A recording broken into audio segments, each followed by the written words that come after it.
Hey, Jeff, how's it going? Hey, Mike. Doing all right. Hey there, listeners. Quick little sidebar, I think, today.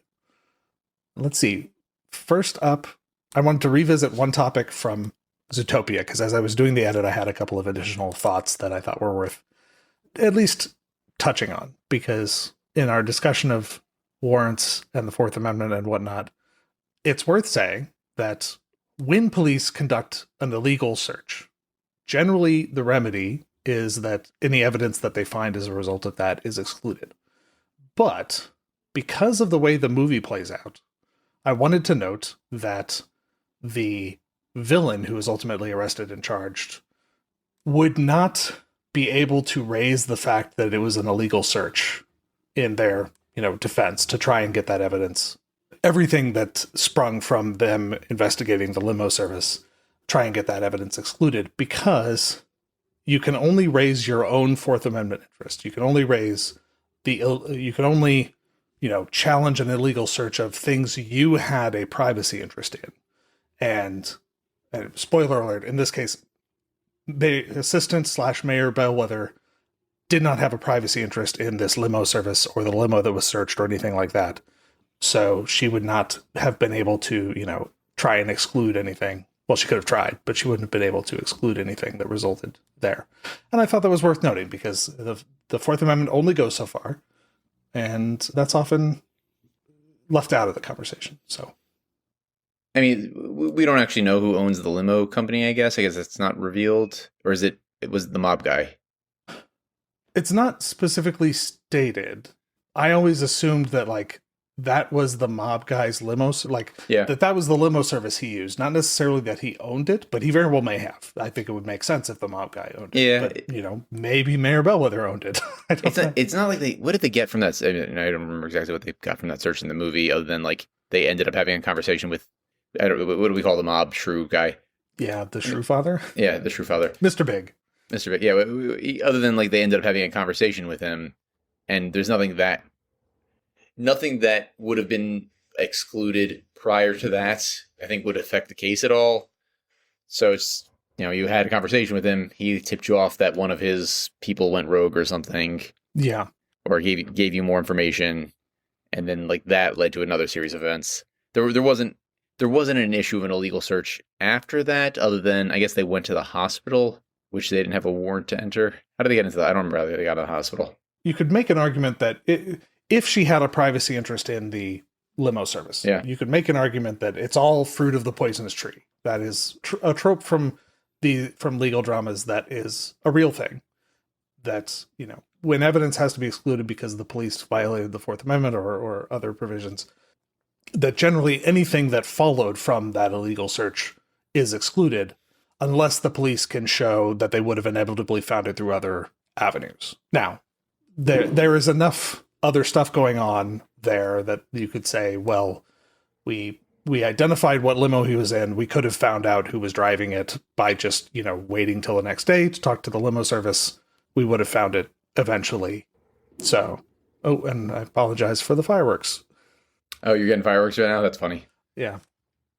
It is July 5th when we're recording right now, so. Yes.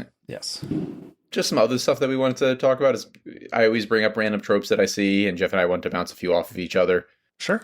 So one, I just finished reading the book Dungeon Crawler Carl, which they're going to make a TV show about, and I think we'll probably be getting bigger in the next few years. But there's a trope throughout those books that if the audience knows the plan's not going to work, and you see that in a bunch of the shows and movies we've watched. So Andy Dufresne digging out of prison, you don't actually know how he's going to do it. They joke. You don't even know that he's gonna do it. Yeah, they joke about it in an offhanded way, but it could have been any other conversation that was had in the movie, and that's why it succeeds. Versus, if they'd spelled it out ahead of time, they would have gotten busted. And actually, that happened in that movie. He's planning on getting out by having someone exonerate him, and instead that does not work at all. That's true. Yeah. I don't know, Jeff. Did you had one you wanted to discuss? Yeah, we've mentioned this before, but it came up for me recently because I rewatched Die Hard, and there's a scene where John McClane is talking to the 911 operators trying to get someone from the police or emergency services or whatever to Nakatomi Tower. And the 911 operator is just wholly unhelpful. He is reporting a terrorist attack, and she's like, "This is for emergencies, sir." Not that kind of emergency. And he's like, "Yeah, no shit. Come here and arrest me. Send some folks to bring me in for misusing 911. Just send somebody." And then they hear gunfire on the other end, and they're just annoyed until finally she's like, send some patrol car to do a drive-by. It's fine. Not telling, I mean, I don't remember if they even tell Al, the officer, whether, like, the reason he's being sent out. I don't know that they say, we've got reports of shots fired at this location. But we've encountered this a couple times. The one that sticks in my head is in The Fugitive, where the 911 operator's wholly unhelpful to Richard Kimball's wife as she's trying to report that someone is in their house. Some other ones that come up, people beating a polygraph just by being, more competent or not competent. So that's something. How are we defining tropes? Are these just things that occur regularly, or because polygraphs are bullshit? Yeah, mostly fictional science. Yeah, you can beat a polygraph essentially by believing what you're saying is true. So I mean, or pretending what you're saying is true. I think we'd probably define it as like just a reoccurring element in storytelling. Yeah. So like a chosen one, Harry Potter kind of thing. Or it could be a plot device, a MacGuffin. The undefeated attorney. Yep. Absolutely a trope. Yeah. And some of I guess originally we were leaning more towards things that we saw regularly. So it would be, someone winning because they fixed the jury pool or something. Or, and I'm trying to mostly making a speech instead of asking the witness questions. Yeah, there you go. And somehow that like we just saw that in Daredevil. Where absolutely, yeah. And where he's just like, he decides to testify for Frank. And sometimes it looks like good lawyering to someone that doesn't know what a lawyer does or what the law is. Sure. Because the main character is saying something and they're charismatic. It doesn't actually make sense when you break down what is supposed to be happening here. Like the point of the trial is to reveal facts to the jury or the judge, and then they make the decision. And you're trying to argue why your facts or why your law is better. Right. Yeah. But that argument comes at the end. Yeah. You're presenting all the facts when the witnesses are on the stand. I always think about it as, everyone sort of sees the world through a little pinhole, and you have to show the jury that pinhole view of the world. So you have to show them, these are the facts that are relevant. Forget everything else in the universe. This is what you need to know. Yeah. It's not a bad metaphor. Oh, Cousin Oliver, Cousin Oliver. I don't know when they came up for one of our shows. Oh, Cousin Oliver is, I think it was Happy Days. It's some old sitcom where they were getting tired of the show. It had been on for seasons, so they just introduced a new character, and it's Cousin Oliver. Okay. You remember Buffy when they introduced Dawn? Sure, when Dawn shows up. That whole bit is like a joke on the Cousin Oliver trope, where we're 5 seasons in, and here's Buffy's sister who's lived in the house the whole time. Right. Yeah. They make it a plot point, but yeah.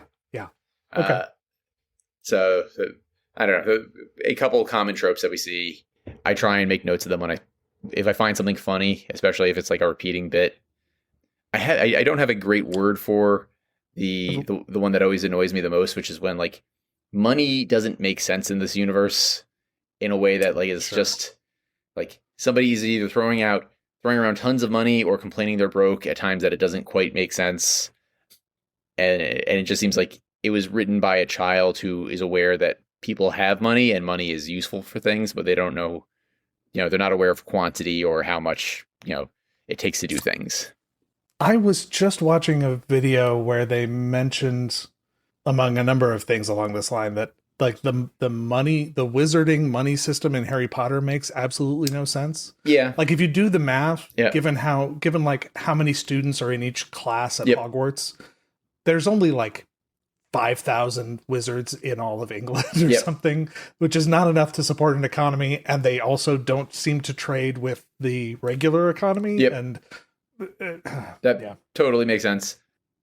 Some of this you like let the world kind of slide. It's a fictional book with wizards. Like you try and sure. let some of it slide, but then sometimes it does. Like I don't know when something sort of breaks your reality. Like none of this makes sense anymore because how would that happen? Yeah. That happens. That comes up in Star Trek a lot, Oh where yeah, the money system in Star Trek is just yep, there. It's a post scarcity world, and yep, they've moved beyond currency, but they also are constantly trading in like Latinum on Deep Space Nine. yep. It doesn't make any sense. It doesn't. Well, like this is the Gene Roddenberry's socialist fantasies. Like sometimes the math doesn't math, Sure. and sometimes it's like it's just good for storytelling. Sometimes having scarcity is like it's reality and makes things seem heightened, but also like what was it? Which of the new Star Wars movies did they introduce the concept of like them having fuel? It was It was, I think, The Last Jedi. yeah. So like that's like 9 or 10 movies in, and suddenly the spaceships have fuel. Like for the Right. very first time, it's an issue. And then they touch on it like it is at least a background element in Andor as well. Yes, but Andor came out afterwards. Right. No, Yeah, that's what I'm saying. and it makes sense for a sci-fi world for them to have fuel and like it totally can introduce an aspect of storytelling, but also how is this never come up? We have watched hours of this. We've seen so much happen. Somehow this is never we've had more conversation about their tax policy than we have about the fuel in a movie called Star Wars. Right. And if like the Millennium Falcon requires X amount of fuel, Yep. how much is required for a Star Destroyer? Yep. Or what is Darth Vader's big massive ship in It's also a Star Destroyer, but it's a Super Star Destroyer. Super Star? Okay. Yeah. Come on, Geoff. Know the word. Know the terms. Sorry. Yeah. People tend to think I'm a huge Star Wars fanboy. I have seen the movies and played a couple of the video games, and that's really the extent of my Star Wars fandom. Yeah. I don't know a lot of any of the like extended stuff. It's fine. It gets really bad. Having been a much bigger Star Trek fan when I was younger, Yeah. that I can totally see that. Yes, can be very subpar. All right, I think we kind of hit on everything. If any of the listeners have any tropes they want to suggest, I would. Well, hang love on. to, I do want to touch on one more thing with the money. Of The course. one that I see most in movies Yeah. when it comes to like not understanding money is just the physical logistics of money. Oh, of course, yeah. Like here's I've got $10 million for you. It's in this slimline briefcase. Like that's not gonna fit. Inflation killed the briefcase. It did. It because at some point it made sense, and Sure. Just- in the like 60s, you could fit. I'm on Reddit and somebody apparently did the math. Apparently, you could fit a few $1 million in a briefcase, Sure. but at a certain point, Yeah, if you're working with hundreds, Yeah. you can fit. Yeah. but also it probably has to be like neatly stacked bills, like when they're crisp. Otherwise, Mhm. they take up twice as much space. Sure.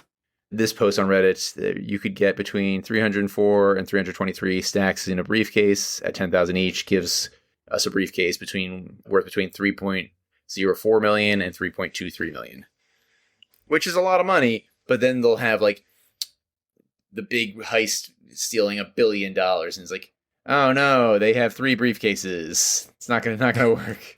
They don't have enough space. Like, inflation meant that we had to start talking about bigger dollar amounts. Remember the joke in Austin Powers when Dr. Evil's like originally got to steal $1 million? Yeah. And they all laugh at him. It's like, all right, sure, why not? But yeah, 60 years of inflation at 2 to 3% a year suddenly adds up to a lot of money. It does. Yeah. Probably more than that over that period of time. So yeah, now suddenly everyone has to steal 10 million or $100 million, and it would be truckloads worth. Yeah, so I guess that's all the things we really wanted to hit on this week. If any of the listeners have suggestions for tropes, I would love to look at them, especially if it's going to be on an upcoming movie or show that we're reviewing. And other than that, have a great week. Yep. And just to let the listeners know, next week we're going to be watching the Kim Kardashian California bar exam failure consolation prize. All's fair. We're only going to be watching, I believe, the first episode. And believe me, we will have more than enough material from that. We're going to come back to this well a few times, I think. Thanks for listening.